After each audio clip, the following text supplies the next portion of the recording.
नमस्कार मित्रमैत्रिणींनो, आपण परवाच्या दिवशी एक व्हिडिओ केला ज्याच्यामध्ये आपण सांगितलं होतं की रविराज साबळे यांना सुद्धा आज सत्तेत बसलेले लोक, देवेंद्र फडणवीस म्हणा किंवा त्यांचे लोक म्हणा, हे त्रास देत आहेत असं त्यांचं म्हणणं होतं. त्यांना वेगवेगळ्या प्रकारच्या नोटीस आलेल्या आहेत. ती नोटीस कशाशी संबंधित आहे त्याच्याविषयी मी आज तुम्हाला सांगणार आहे की त्या HPV लसीमध्ये काय प्रॉब्लेम आहे, का बरं प्रॉब्लेम आहे, काय त्याचा इतिहास आहे आणि या गोष्टी सांगणाऱ्या व्यक्तीला ही व्यवस्था काय प्रकारे त्रास देते. आज ते तिथल्या अहिल्यानगरच्या आरोग्य अधिकाऱ्यांच्या भेटीला गेलेले होते. तर आज सगळीकडे तो व्हिडिओ प्रचंड व्हायरल होतोय. म्हणजे 2-3 तासात तो मिलियन्समध्ये गेला. तो लाखो लोकांनी शेअर केलाय, बघितलाय आणि म्हणून त्या व्हिडिओविषयी आपण बोललं पाहिजे, त्या घटनेविषयी बोललं पाहिजे.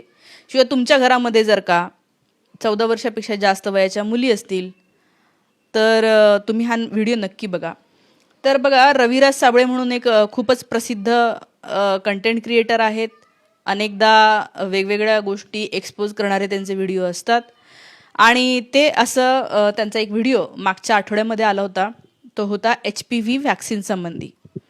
HPV म्हणजे ह्युमन पॅपिलोमा वॅक्सिन नावाची एक वॅक्सिन आपल्या सरकारने शाळेत जाणाऱ्या मुलींसाठी आणलेली आहे.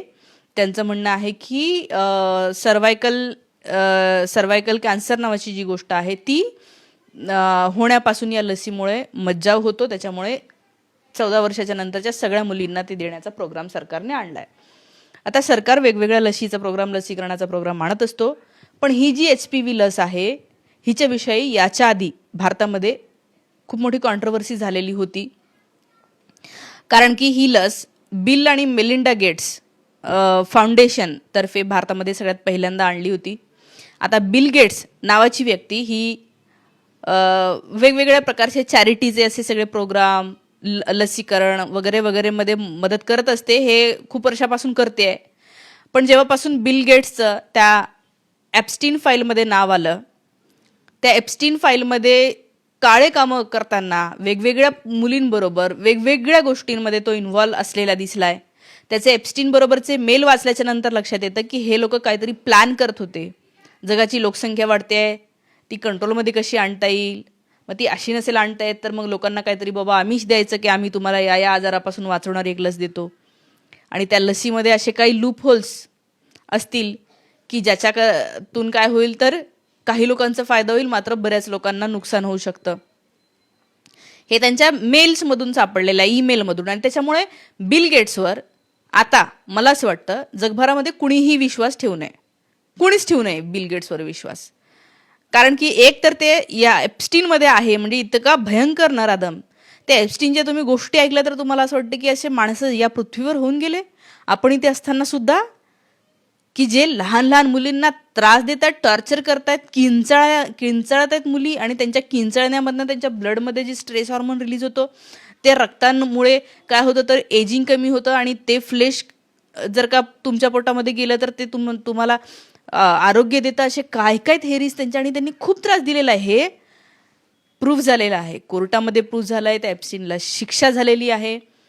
पण त्या एप्स्टीनचे काळे कारनामे हे संदुकात बंद होते, कोणाच्याही समोर आलेले नव्हते. फक्त त्याला शिक्षा झाली होती. ते लोकांमध्ये, पब्लिकमध्ये त्याचे फोटो व्हिडिओ नव्हते आले. त्यातले 50% व्हिडिओ आता बाहेर आलेले आहेत.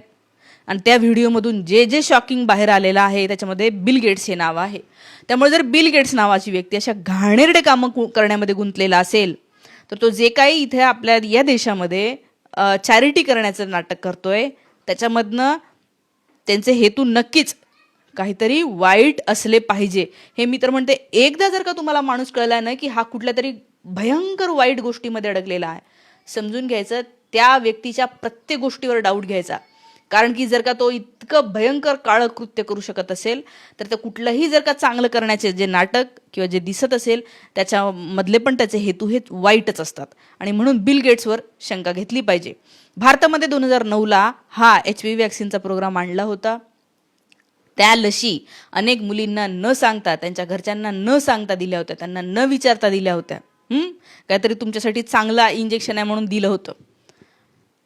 आणि त्यातल्या बऱ्याच मुली गेल्यात, ठीक आहे, पण 7 मुली तर म्हणजे इन्स्टंटली असं झालंय की त्यांना भयंकर त्रास व्हायला लागला आणि त्यांचे जीव गेले. काही मुलींना लॉंग टर्मचा नुकसान झालेला आहे, हे सगळं तेव्हा पेपरमध्ये येत होतं.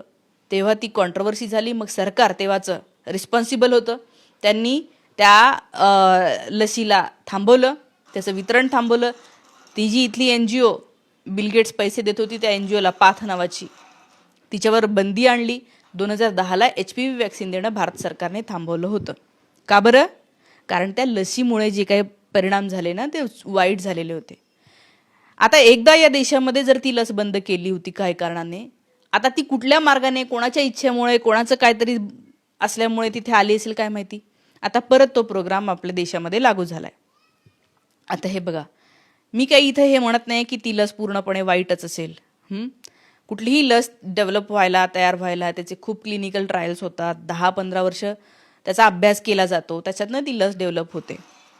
आता ही लस जगभरातल्या कुणावरच विश्वास ठेवता येणार नाही. परत ते बिल गेट्सवर विश्वास ठेवून कसं काय द्यायचं म्हणून प्रश्न आहे. रविराज साबळे भाऊंनी त्याच्यावर व्हिडिओ बनवला. ते सांगितलं काय झालं होतं गुजरातमध्ये आणि आंध्र प्रदेशमध्ये जेव्हा या लसी ट्रायल झाले होते. अनेक मुलांना जन्म देऊ शकलेल्या नाही आहे त्या लसी घेतल्याच्या नंतर. आता हे तेव्हाच्या बातम्या आहे ना, तुम्ही 2009चे तेव्हाचे पेपर काढून बघा, कॅरवरमध्ये याच्या स्टोरी आलेल्या आहेत. हेच त्यांनी सांगितलं. त्यांनी ते एप्स्टीनचं, ते बिल गेट्स, जसं मी सांगितलं की विश्वास नाही ठेवतायत, त्याच्यामुळे तुम्ही बघा आणि तुम्ही तुमच्या मुलीला किती सेफ करता येईल ते बघा. हे असं सांगणं हे इल्लिगल कधीपासून झालं? आता त्या कोविड लसीवर मी तुम्हाला सांगते, कोरोनाची लस आणली, कोरोना आला आणि 1 वर्षात लस आणली. अरे लस डेव्हलप व्हायला मी आत्ताच सांगितलं, मी मायक्रोबायोलॉजीमध्ये ग्रॅज्युएशन केलेलं आहे, मला माहिती आहे. आम्ही अभ्यासलंय. काय अभ्यासलंय की एखादी लस डेव्हलप व्हायला त्याचे किती क्लिनिकल ट्रायल्स होतात, त्याच्यामधनं किती त्याचं ते चेक केलं जातं आणि 10 वर्षाच्या नंतर ती लस 100% म्हणता येते की हां ही सेफ आहे. आणि सेफ लस म्हणजे काय? म्हणजे लस घेतल्याच्या नंतर हे बघा, हलका ताप येणं, थोडंसं डोकं दुखणं, हे खूप नॉर्मल आहे. पण ॲलर्जी होणं हे पण रेअर आहे. म्हणजे लसीमधनं ॲलर्जिक रिॲक्शन टोकाची जर होत असेल तर ती रेअर कंडिशन आहे आणि ती सुद्धा देण्यात येऊ नये असं म्हटलं जातं. आणि ह्या लसीमुळे तर तुम्हाला सांगितलं मी काय काय झालेलं आहे. आणि त्या कोरोनाची लस 1 वर्षात आणली. 10 वर्ष कधी ट्रायल घेतलेत? 1 वर्षात लस आणली, कितीतरी लोकांना कळलंच नाही अटॅक काय येत आहे. अजूनही लोकांना अटॅक येत आहे, कमी वयाच्या पोरांना अटॅक येत आहे. आणि युरोपमध्ये त्याच्यावर खटला चालला. ती जी कोविडवरची लस आहे त्या खटल्यामध्ये त्या लसीच्या मालकाने, ॲस्ट्राझेनेका नावाची जी लस आहे, जी भारतामध्ये वेगळ्या नावाने आपल्याकडे येते, त्या मालकाने सांगितलं येस, रेअर कंडिशनमध्ये ब्लड क्लॉट्स म्हणजे रक्तामध्ये गुठळ्या होऊ शकतात. आता रक्तामध्ये जर का लसी तुमच्या वेन्समध्ये गुठळी झाली तर अटॅक नाही येणार का? आणि जर रेअर कंडिशनमध्ये होत असेल याचा अर्थ ती लस सेफ नाही आहे. परवाच सुप्रीम कोर्टाने सांगितलं ह्या लसीमुळे ज्यांना त्रास झाला सरकारने त्यांची नुकसान भरपाई द्यावी. अरे पण मग नुकसान होणार असेल अशी लस कोण घेईल का? म्हणजे यांच्यावर डाऊट घ्यावा, यांच्यावर विश्वास नाही ठेवतायत म्हणून लोक सांगत आहेत. तेव्हा सुद्धा कोविडची लस आली, लोक सांगत होते नका घेऊ, प्रॉब्लेम असू शकतात. आता बघत आहे कोणी मध्येच कसं काय उठून चाललं, काहीच कळत नाही, कसं काय अटॅक यायला लागलाय कमी वयामध्ये, कोणाला कधीही काहीही कारण नसताना, BP नसताना असं व्हायला लागलंय. आणि लोक म्हणतात हे लशीसोबत जुळलेलं असू शकतं, कारण की मालकाने मान्यच केलेलं आहे युरोपमध्ये की ब्लड क्लॉट्स होत आहेत. तिकडची सोसायटी प्रगत आहे, त्यांचं थोडंसं काही झालं तरी ते दाद मागतात, नुकसान भरपाई मागतात, कोर्ट म्हणतं नुकसान भरपाई द्या. आणि म्हणून ह्या प्रकारची जनजागृती करत असताना रविराज साबळे यांना नोटीस पाठवली आरोग्य विभागाने. आरोग्य विभागाला उत्तर द्यायला ते आज गेले होते अहिल्यानगरला. त्या ठिकाणी मी तुम्हाला व्हिडिओ आहे ना लिंक पाठवते, फेसबुकला जाऊन तुम्ही ते बघा. ते उत्तर देऊ शकत नाहीये नीट. रविराज भाऊ म्हणतात की समजा एखादी मुलगी मेली तर तुम्ही काय करणार? ते म्हणतात की म्हणजे ते नीट उत्तर नाही देत आहेत. ते असं म्हणतात की नियमांमध्ये लिहिलेलं आहे, जे काही नियम असेल ते पाहूया. ते म्हणतात की रविराज भाऊ म्हणतात की तुम्ही एक काम करा ना, तुम्ही गॅरंटी द्या की काहीच होणार नाही आहे लसीमुळे, कुणालाही भयंकर असं काहीतरी आजार होईल असं नाही होणार, ही लिहून तरी द्या बॉन्ड पेपरवर, आणि काही झालं तर मी जबाबदार आहे म्हणा. तेव्हा पण ते तसं करत नाही. इतके उडवडूडची प्रश्न उत्तरं. अरे रीतसर प्रोसेस काय असते? समजा सरकारला वाटत असेल काहीतरी चुकीचं, एक नोटीस पाठवणं, त्यांच्याकडून उत्तर घेणं. पण यांनी तसं उत्तर नाही घेतलं. यांनी डायरेक्ट म्हटलं की ते बंद करा, तो व्हिडिओ काढून टाका, नाही तर कायदेशीर कारवाई करू. ही गत आणली आहे लोकशाहीची. कोणी अवेअर करायला गेलं तर हे असं होतं. भ्रष्ट लोकांना मतदान देऊ नका म्हटलं तर केसेस होतात. आता माझी गोष्ट मी तुम्हाला सांगणार आहे पुढच्या व्हिडिओमध्ये, काय झालेलं आहे नांदेडमध्ये मी जेव्हा हे करायला गेली होती. पण हे जे काय आज झालंय तो व्हिडिओ तुम्ही नक्की बघा. आणि ही लोकशाही जिवंत राहायची असेल तर बोलत राहा, लोकांना सांगत राहा, जागरूक करत राहा. आज इथे सांगते. Thank you so much.